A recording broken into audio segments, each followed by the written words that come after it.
A União Europeia está perante um desafio de poder interno que pode ter repercussões ao nível das relações internacionais. Este é um dos principais temas discutido no 2º Congresso Nacional sobre o Futuro da Europa, organizado pelo Instituto de Estudos Estratégicos Internacionais na Fundação Carlos Gulbenkian. Durante 2 dias, vários grupos de trabalho apresentaram teses sobre o passado, o presente e o futuro da União Europeia, numa semana que sucede o acordo dos 27 Estados-membros sobre o futuro Tratado Constitucional e antecede o início da presidência portuguesa da União Europeia. No encerramento do Congresso, Luís Amado, ministro dos Negócios Estrangeiros, falou na crise de distribuição de poder que a Europa vive.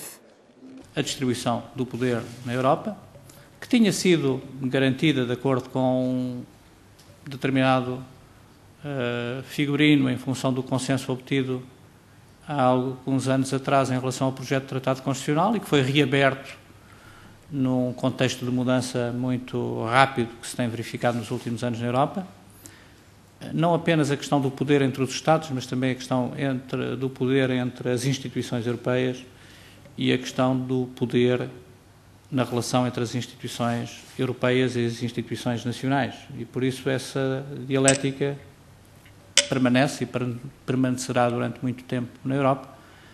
Uma instabilidade política que tem vindo a aumentar com a pressão internacional. A pressão externa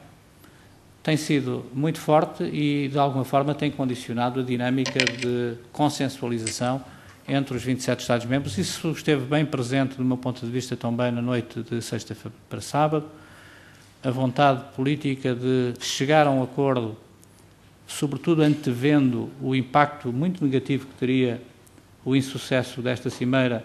e o prolongamento de uma crise existencial, como a caracterizou o professor Gurgel, mas a crise política, a crise de poder que efetivamente a Europa tem manifestado na sua frente externa, essa projeção dessa crise, o reconhecimento do impacto que teria negativo para a afirmação da Europa de um insucesso nessa noite, não deixou de condicionar as posições negociais de alguns Estados e a vontade política muito firme que mantiveram de chegar ao fim da noite com um acordo.